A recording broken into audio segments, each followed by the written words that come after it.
like she's third or fourth in betting odds on being MVP of the WNBA. These people are so disrespectful and so unknowledgeable and so stupid that it gives women's basketball a bad name.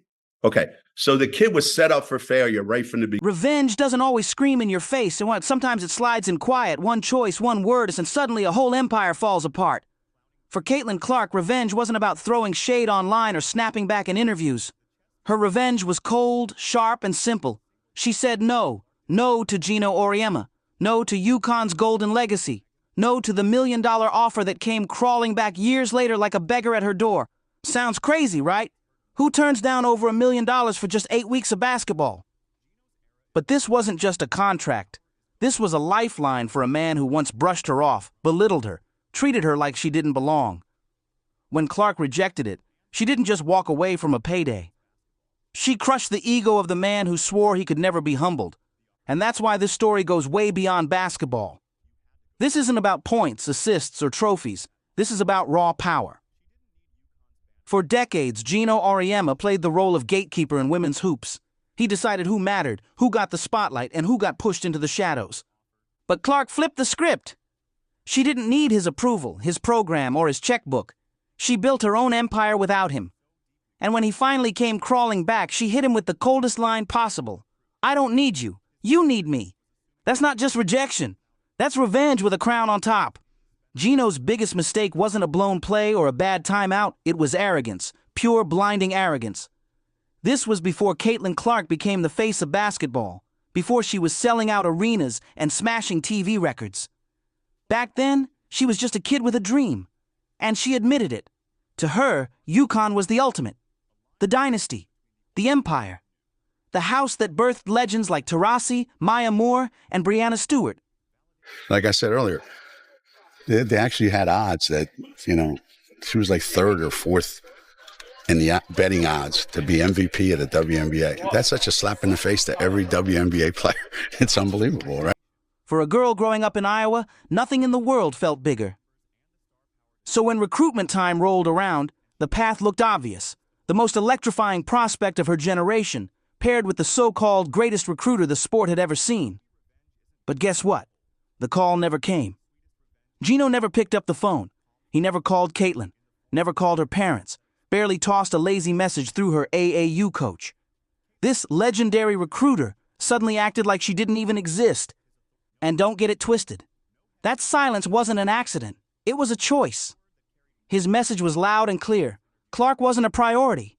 His excuse? UConn had already secured Paige Buchers, and he didn't want 2-point guards.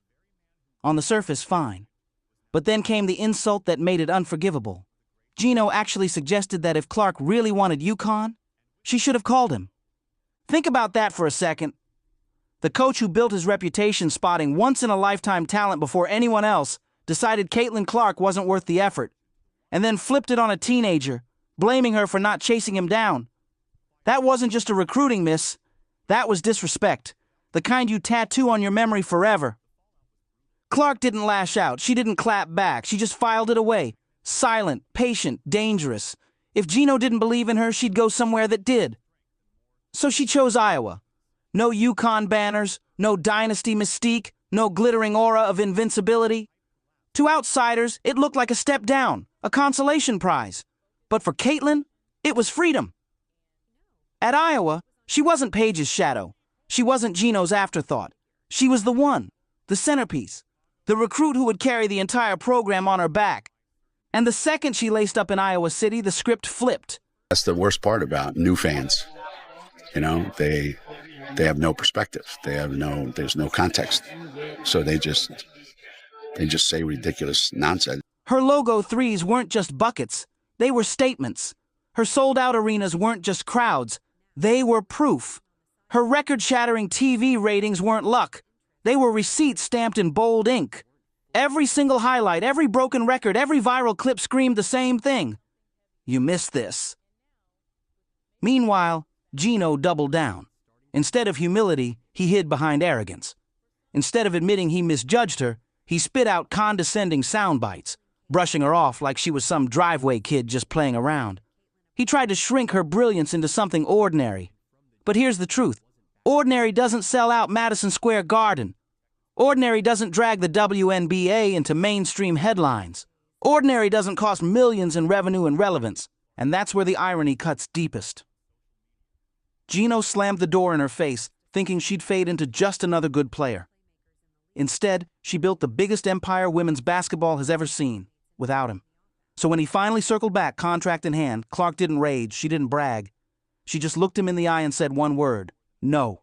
And that single word hit harder than any championship loss he's ever suffered.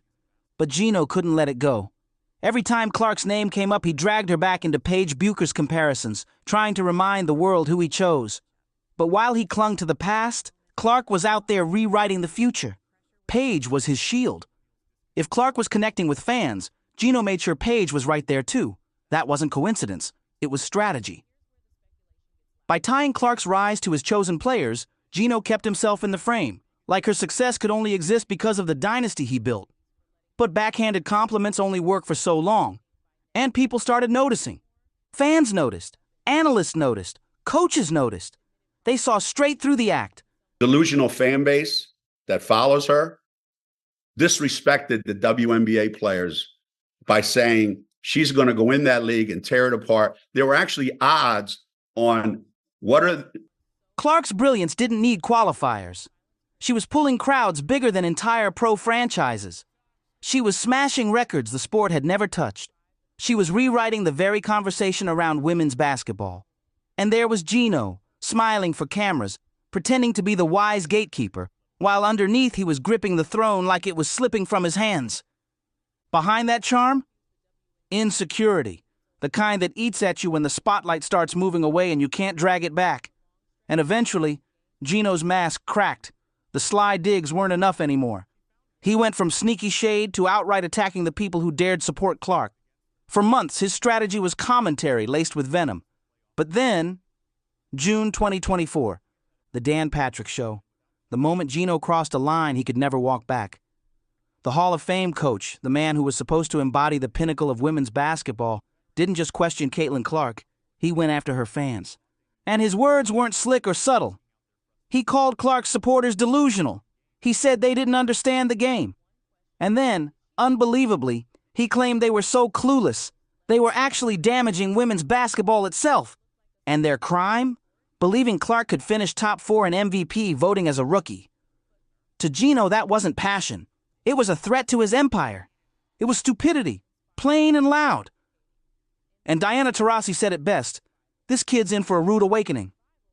But think about what was really happening in that moment. Millions of brand new eyes had just flooded into women's basketball because of Caitlin Clark. To do everything they could to make the most of the situation. They tried to make the most of Caitlin Clark not playing by hinting everything and basically making people think that Caitlin Clark was. Families were buying jerseys. Kids were camping out just to get a glimpse of her. Casual fans who had never watched a WNBA game were suddenly glued to their screens. This was the biggest surge of energy the league had ever seen. And Geno's response? Not gratitude, not celebration, an insult. Instead of welcoming the wave, he mocked it. This wasn't analysis. This wasn't a coach breaking down strengths and weaknesses. This was personal. A direct shot at the lifeblood of Clark's movement. The very fans who dragged women's basketball into the mainstream spotlight. Geno wasn't just dismissing Clark. He was dismissing the people who made her rise possible. And because he was Geno Auriemma, people listened. His words carried weight. That's what made them so damaging and so revealing. By calling her supporters clueless, he wasn't just underestimating them. He was underestimating her. He was saying the hype wasn't real, the success wouldn't last, and in the end he'd be proven right. But here's where the story gets delicious. Geno wasn't right. He wasn't even close. Clark didn't clap back on Twitter. She didn't fire shots in interviews. She didn't have to. Her answer came in the only place that mattered, the court. And what followed? It wasn't just vindication, it was demolition of Geno's credibility. Caitlin Clark went out and won Rookie of the Year. Then she made all WNBA first team. And when MVP votes came in, she finished exactly 4th, right where her supposedly delusional fans had said she would. The very prediction Geno laughed off turned into reality, and with it, his authority collapsed in plain sight. This wasn't just a win for Caitlin Clark, It was vindication for her fans, the very people he mocked and dismissed. Every parent who brought their kid to see her, every casual fan who tuned in for the first time, every new supporter who dared believe the hype. Geno had written them off as a problem, and Clark proved they were prophets. And here's the beauty of it. She did it without saying a single word. Silent revenge. No rant, no Twitter clapback, no messy drama. Just cold, undeniable results. Now, we all know that the Indiana Fever is trying to make a push for the playoffs. We've been getting mixed signals coming out about Caitlin coming back, about Caitlin being, somewhat ready to go. Then we got Stephanie White saying it's day-to-day again, basically. Well, I'm here to tell you, Caitlin Clark is not shying away from making headlines. Night after night, Clark dropped performances that left no room for excuses. Logo threes that stunned arenas. Crossovers that froze defenders. Assists that set crowds on fire. Highlight reels that played like history in real time. By the time the awards rolled in, there wasn't even a debate. She had silenced him without ever speaking his name. That's the poetry of it. Geno had crowned himself the gatekeeper of women's basketball knowledge, the elder statesman who supposedly knew better than fans, better than media, better than anyone. But the truth came crashing down. The fans were right, Clark was right, and Geno was wrong. Every arena she sold out, every record she smashed, every accolade she stacked, each one screamed the same thing. Geno wasn't the kingmaker anymore. She never needed him. She never would. And here's the cruel irony. Clark wasn't even trying to prove him wrong. She wasn't chasing his approval. She wasn't thinking about him at all. She was just being Caitlin Clark. And that alone was enough to expose him, to humble him, to show the world he no longer controlled the story. By the end of her rookie year, it wasn't about whether she lived up to the hype. It was about how completely she destroyed every doubt. I gotta admit, the end of the Fever Mercury game made me sit up for a second because it got a little spicy with Caitlin Clark having an interaction with DeWanna Bonner out on the middle of the floor, sort of waving her back to the bench. Geno's insults didn't just age badly. They spoiled like milk left out in the blazing sun. His shots at Clark's fans now read like some of the worst takes in sports history. Bitter, insecure, and flat-out embarrassing. But Geno couldn't let it go. Being wrong wasn't in his DNA, and by this point, it wasn't just about Caitlin's game. It was about what she represented. The power shift, the changing of the guard. The undeniable truth that women's basketball no longer revolved around him. And instead of accepting it with grace, he did what he always does. He kept talking. Interview after interview, podcast after podcast. Her name never left his mouth. And the pattern was always the same. A little praise, then a little dig, a compliment with a knife tucked inside. But the more he talked, the clearer it became. Caitlin Clark wasn't just rewriting the record books. She was living rent-free in Geno Auriemma's head. At some point, though, words weren't enough. Geno had spent months trying to twist the narrative with sly comparisons, with backhanded compliments, with digs at Clark's so-called delusional fans. But while he was running his mouth, Clark was stacking wins, selling out arenas, and pulling the spotlight further away from him. His influence was shrinking by the day, and that's when he pivoted. If he couldn't control the story with his words, maybe he could buy it with cash. That's when the $1 million offer came flying in. By then, Geno had tried everything, ignoring her as a teenager, brushing off her rise, belittling her supporters, spinning her stardom as just another ripple from UConn's dynasty. But here's the truth. None of it worked. And the money move?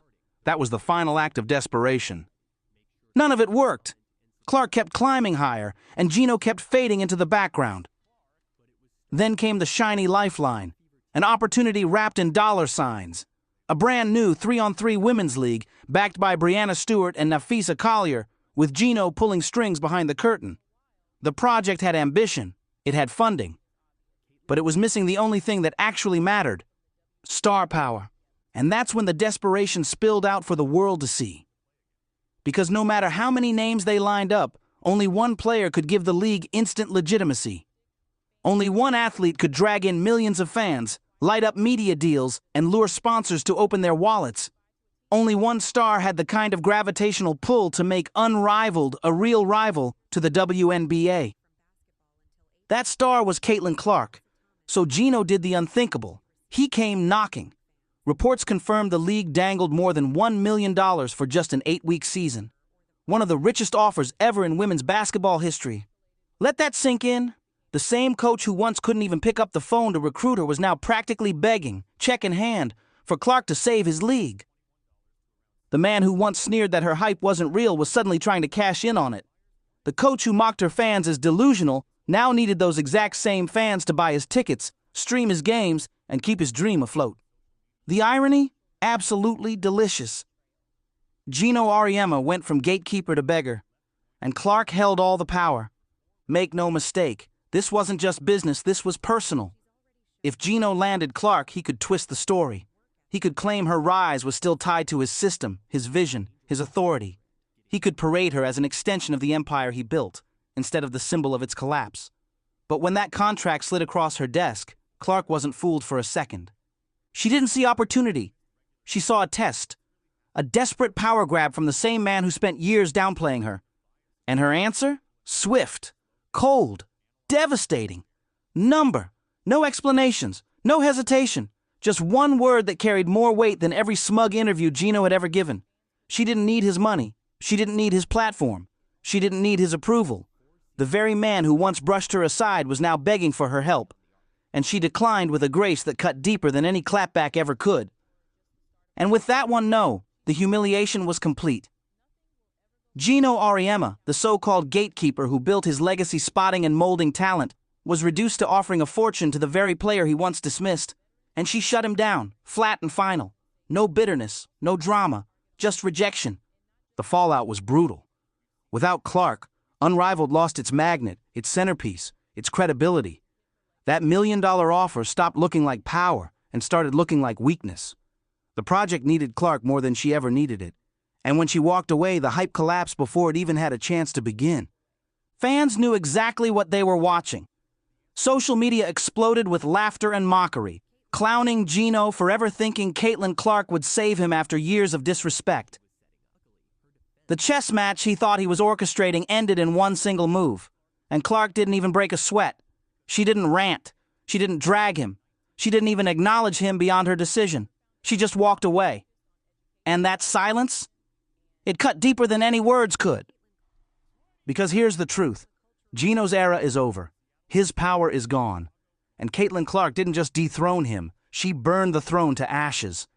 For decades, Geno and the old guard acted like gatekeepers, deciding who mattered in women's basketball. They controlled the pathways, the narratives, the opportunities. If you wanted to be great, you had to go through them. But Clark shattered that model into pieces. She didn't need UConn's banners to validate her.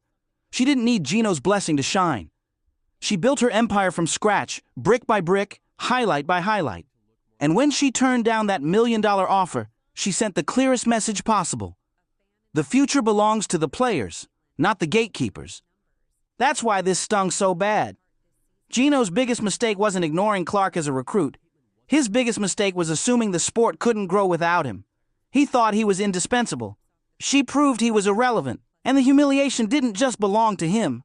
It was a warning shot aimed at every coach, every executive, every power broker still clinging to the illusion of control. Clark's rejection wasn't just personal revenge, it was cultural. A shift in power, a permanent line in the sand between the old guard and the new. She showed an entire generation of athletes they don't need permission, validation, or approval to lead. They just need the ball in their hands, and the courage to say no. The fallout didn't just stop with Geno. It rippled across the entire sport. Executives, coaches, even sponsors started realizing the old rules didn't apply anymore. For decades, power brokers controlled the board, but Clark flipped it upside down. One decision, one no, showed everyone the leverage was shifting. Networks weren't begging Geno for interviews anymore. They were begging Clark for airtime. Sponsors weren't chasing UConn's banners. They were chasing Clark's signature. Every move she made pulled women's basketball further into the spotlight, and every door Geno once slammed shut was now being kicked wide open by the player he ignored. And here's the kicker. Clark wasn't campaigning for change. She wasn't waving a banner or demanding power. She was just being Caitlin Clark, dropping logo threes, breaking records, selling out arenas. Her game alone was the revolution. Meanwhile, Geno couldn't escape the shadow. Every time her name trended, his old words resurfaced. The silence during recruitment, The digs at her fans, the arrogance in interviews. They aged like scars he couldn't hide. What was once seen as confidence now looked like insecurity. What was once authority now looked like bitterness. And the fans, they never forgot. Every viral highlight was met with a flood of comments mocking him. Every milestone Clark hit was another reminder that he missed the biggest call of his career. The gatekeeper who once decided who mattered had become the punchline to the player who decided she didn't need him at all. That's the beauty of this story. Clark didn't just change her own destiny. She rewrote the power map of women's basketball forever. They've got the fans, the numbers, and the star power to carve their own path. And Caitlin Clark proved it using the simplest weapon of all, a single no. Maybe that old saying is wrong. Maybe revenge isn't best served cold.